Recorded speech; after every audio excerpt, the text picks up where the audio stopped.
Hi friends, good morning. Previous video வந்து பார்த்தீங்க அப்படின்னா அடினோட இன்ட்ரடக்ஷனை பற்றி பார்த்தோம். இந்த வீடியோவில் வந்து பார்த்தீங்க அப்படின்னா நம்ம அடினோ சாஃப்ட்வேர் வந்து எப்படி டவுன்லோட் பண்ணி இன்ஸ்டால் பண்ணுறது அதை பற்றி தான் பார்ப்போம். சரி வாங்க வீடியோக்குள்ளே போகலாம். இப்போ இந்த யூடியூப் சேனல் என்ன சப்ஸ்கிரைப் பண்ணலாம் அப்படின்னா கீழே இருக்க ரெட் கலர் ஐக்கானை ப்ரெஸ் பண்ணி சப்ஸ்கிரைப் பண்ணிங்க. கூடவே பக்கத்தில் இருக்க பெல் ஐக்கானை ப்ரெஸ் பண்ணி ஆல்னு கொடுத்துங்க. அப்போ நம்ம யூடியூப் சேனல் போகிற வீடியோஸ் உங்களுக்கு இமீடியட் நோட்டிஃபிகேஷன் வந்து அப்டேட் ஆகும். இப்போ நான் என்ன பண்ணுறேன் அப்படின்னா கூகுள் க்ரோமுக்கு போயிடுறேன். ஓகே, உங்கள் லேபில் வந்து கூகுள் க்ரோம் ஓப்பன் பண்ணுங்க. அதே மாதிரி இன்டர்நெட் கனெக்ஷன் வந்து இருக்கான்னு செக் பண்ணிங்க. இப்போ அடினோ சாஃப்ட்வேர்னு கூகுளில் வந்து என்ன பண்ணுங்க, சர்ச் பண்ணுங்கள். ARDUINO அடினோ சாஃப்ட்வேர் அப்படின்னு நீங்கள் சர்ச் பண்ணால் அடினோ ஐடின்னு கூட சர்ச் பண்ணலாம்.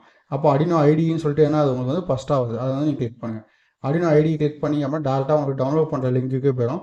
உங்கள் லேப் வந்து என்ன வெர்ஷனோ அதை வந்து நீங்கள் கிளிக் பண்ணிக்கலாம். Okay, Windows Win 10 or newer 64 bit, இல்லை லினக்ஸ் வேணும்னா லினக்ஸ் எடுத்துக்கலாம். ஓகே, மேக் ஓஎஸ் வேணும்னா மேக் ஓஎஸ் நீங்கள் எடுத்துக்கலாம். நான் என்ன பண்ணுறேன், விண்டோஸ்க்கு வேணும். அப்போ விண்டோஸை நான் கிளிக் பண்ணி 10 பிட். நீங்கள் விண்டோஸ் 11 இருந்தாலும் என்ன பண்ணலாம், விண்டோஸ் 10க்கு வந்து நீங்கள் டவுன்லோட் பண்ணிங்கன்னா ஒன்றும் பிரச்சனை. அப்போ டவுன்லோட் கொடுத்தீங்க அப்படின்னா உங்களுக்கு என்ன அடினோ வந்து டேரெக்டாக இங்கே வந்து டவுன்லோட் ஆகிருக்கு. ஓகே, என்ன இருக்குது அப்படின்னா அடினோ ஐடி வந்து நமக்கு வந்து சம் வெரிஃபைடு அன்வெரிஃபைடுன்னு இருக்குது. ஓகே, இது வந்து கூகுளில் வந்து உங்களோட செக்யூரிட்டி வந்து ஆன்டிவைரஸ் ஏதாவது ஆனில் இருந்துச்சு அப்படின்னா டவுன்லோட் அன்வெரிஃபைடு ஃபைல் இருக்கும், அதை நீங்கள் வந்து கிளிக் பண்ணுங்கள். அப்போ என்ன ஆச்சு, உங்களுக்கு வந்து ஆட்டோமேட்டிக்காக டவுன்லோட் ஆகும். ஓகே, ஃபுல் டவுன்லோட் ஹிஸ்ட்ரி வந்து பார்த்தீங்க அப்படின்னா அடினோ ஐடி 2.3.6 விண்டோஸ் 64 பிட் EXE அப்படின்னு இருக்குது. ஓகே, இப்போ வந்து பார்த்தீங்க அப்படின்னா ஃபைல் வந்து டவுன்லோட் ஆயிடுச்சு. ஸோ ஓகே, இப்போ நீங்கள் வந்து இந்த ஃபைலை வந்து எங்கே இருக்குன்னு செக் பண்ணணும் அப்படின்னா இந்த இடத்துல வந்து ஒரு ஐக்கான் இருக்குங்க, ஷோ இன் ஃபோல்டர். அந்த இடத்த கிளிக் பண்ணிங்க அப்படின்னா உங்களுக்கு வந்து ஃபைல் இருக்க லொக்கேஷன் வந்து உங்களுக்கு ஷோ ஆகும். இப்போ என்ன அது அடினோ ஐடி 2.3.6 ரைட் கிளிக் பண்ணி ரன் அஸ் அட்மினிஸ்ட்ரேட்டர் அப்படின்னு கொடுங்க. நம்ம ரன் அஸ் அட்மினிஸ்ட்ரேட்டர்னு கொடுத்தீங்க அப்படின்னா உங்களுடைய ஃபைல் வந்து ரன் ஆகும். இப்போ எஸ்ஆர் நோவான்னு கேட்கும், எஸ் கொடுங்க. உங்களுக்கு வந்து ஸ்க்ரீன் வந்து விசிபிள் ஆகலை அப்படின்னா நீங்கள் வந்து நான் என்ன பண்ணுறேன், எஸ் தான் பண்ணுறேன். எஸ்ஆர் நோவான்னு கேட்கும்போது எஸ் கொடுங்க. எஸ் கொடுக்கும்போது இந்த சாஃப்ட்வேர் இன்ஸ்டால் பண்ணும்போது ஐ அக்ரி. ஓகே, ஏதாவது வந்து ஒன்லி ஃபார் மீனா நீங்கள் மட்டும் யூஸ் பண்ணிக்கலாம், இல்லை எவ்ரி ஒன் அப்படிங்கிறத கொடுத்துருங்க. அடுத்து சி ப்ரோக்ராம்ஸ் ஃபைல்ஸ் அடினோ ஐடி அதாவது இன்ஸ்டால் கொடுங்க. இன்ஸ்டால் கொடுக்கும்போது ஏதாவது ஃபைல்ஸ் வந்து இன்ஸ்டால் பண்ணிட்டோம்னா அலோ கேட்டுச்சு அப்படின்னா அலோவ் பண்ணுங்கள். ஓகே, நீங்கள் டூ நாட் இன்ஸ்டால் அல்ல அலோவ் பண்ணாமல் அதை என்ன பண்ணுங்கள் டெனி அப்படின்னு கொடுத்தீங்க அப்படின்னா உங்களுக்கு வந்து இதுக்கான சப்போர்ட்டிங் பேக்கேஜஸ் எதுவும் வந்து உங்களுக்கு இன்ஸ்டால் ஆகாது.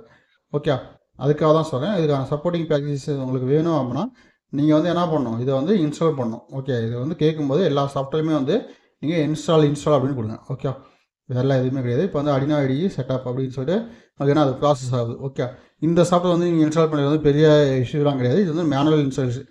மேனுவலாக நீங்கள் எப்போ எல்லா சாஃப்ட்வேர் எப்படி இன்ஸ்டால் பண்ணுறீங்களோ அதே மாதிரி தான். ஆனால் இன்ஸ்டால் பண்ணும்போது ஏதாவது ஒரு பர்மிஷன் கேட்டால் எஸ்ன்னு மட்டும் கொடுங்க. படித்து பார்த்துட்டு நோ கொடுத்தீங்க அப்படின்னா உங்களுக்கு வந்து ஒர்க் ஆகாது. ஓகே, ஏன்னா அடினோக்கான சப்போர்ட்டிங் பேக்கேஜஸ் தான் வந்து இன்ஸ்டால் ஆகிட்டு இருக்குது, வேறெல்லாம் எதுவும் கிடையாது. அதே மாதிரி உங்களுக்கு ப்ரீவியஸ் எடுத்த டாபிக்ஸ் வந்து ஏதாவது டவுட் இருக்குது அப்போ நம்ம வந்து அதெல்லாம் கீழே கமெண்ட் பண்ணுங்கள். அப்படி இல்லை அப்படின்னா என்னுடைய இன்ஸ்டாகிராம் ஐடி இருக்குது, அதே இல்லைனா என்னோடய வாட்ஸ்அப் நம்பர் இருக்குது. அது நீங்கள் என்ன பண்ணலாம், எனக்கு இண்டிவிஜுவல் சாட் பண்ணுங்கள், நான் வந்து உங்களுக்கு ரிப்ளை பண்ணுறேன். இப்போ வந்து பார்த்தீங்க அப்படின்னா சாஃப்ட்வேர் வந்து இன்ஸ்டால் ஆயிடுச்சு. Run Arduino IDE. இப்போ நான் அதை ரன் அடினோ ஐடினா அதனால் ஆட்டோமேட்டிக்காக ரன் ஆகும். அப்படி இல்லைனா டெஸ்க்டாப்லேயும் ஐக்கான் இருக்குது, நீங்கள் அதை கொடுத்துக்கலாம். இப்போ ரன் அடினோ ஐடிங்கப்போ அடினோ ஐடி என்ன ஆயிடுச்சு, ஓப்பன் ஆயிடுச்சு. நீங்கள் அப்படியே டேரெக்டாக ரன் கொடுங்க, அப்படியே ஃபினிஷ் கொடுங்க. உங்களுக்கு வந்து அடினோ ஐடி வந்து பர்ஃபெக்டாக ஓப்பன் ஆகுது நம்ம செக் பண்ணிடலாம். ஓகே, ஏன்னா சம் இஷ்யூஸ் இருந்துச்சுன்னா அதுவே வந்து உங்களுக்கு ஷோ ஆகும். அப்படி சம் இஷ்யூஸ் இருக்குது அப்படின்னா என்ன பண்ணுவாங்க, நீங்கள் வந்து எனக்கு இன்டிமேட் பண்ணுங்கள். இப்போ வந்து என்ன பண்ணுறேன், ஆல்ரெடி நான் ஏதாவது கோட் ரைட் பண்ணனால அந்த கோடு வந்து உங்களுக்கு ஷோ ஆகுது, வேறெல்லாம் எதுவும் இல்லை. ஆல்ரெடி நான் ஒர்க் பண்ணனால. இப்போ வந்து பார்த்தீங்க அப்படின்னா இதில் வந்து நியூ ஃபைல் ஓப்பன் பண்ணும்போது உங்களுக்கு ஃபஸ்ட் டைம் ஓப்பன் ஆகும்போது என்ன ஆகும், யூசர் இன்டர்ஃபேஸ் இது மாதிரி தான் இருக்கும். Okay, void setup and void loop நம்ம ப்ரீவியஸாக சொன்னோம்ல அந்த தான். இந்த வாய்ட் செட்டப் தான் நம்ம என்ன பண்ண போகிறோம், ஃபுல் ஃபைல்ஸ் வந்து நம்ம என்ன பண்ண போகிறோம் அப்படின்னா இன்ஸ்டலேஸ் பண்ணுறது எல்லாமே வாய்ட் செட்டப்பில் பண்ணுவோம். கோடு வந்து எனக்கு ரிப்பீட்டடாக ரன் ஆகணும் அப்படின்னா என்ன பண்ணுவோம், வாய்ட் லூப்பில் பண்ணுவோம். இது வந்து பார்த்தீங்க அப்படின்னா இங்கிலீஷ் இருக்கணும், put your setup code here to run once, one time மட்டும் தான் என்ன செட்டப் ஆகும். ஆனால் put your main code here to run repeatedly. Okay, உங்களுக்கு ஏன்னா ரிப்பீட்டடாக ரன் ஆகிட்டே இருக்கும். ஓகே, இந்த கோடு இந்த வீடியோஸில் ஏதாவது டவுட் இருந்துச்சு அப்படின்னா உங்களுக்கு தாராளமாக கீழே கமெண்ட் பண்ணுங்கள், கமெண்ட்டுக்கு நான் ரிப்ளை பண்ணுறேன். அதே மாதிரி இந்த வீடியோ பிடிச்சிருந்துச்சி அப்படின்னா ஒரு லைக் பண்ணுங்கள். அதே மாதிரி உங்கள் ஃப்ரெண்ட்ஸுக்கும் ஷேர் பண்ணுங்கள். அப்போ எங்கள் அடுத்த வீடியோஸ் கூட ஒரு மோட்டிவேஷனாக இருக்கும். Okay guys, thank you.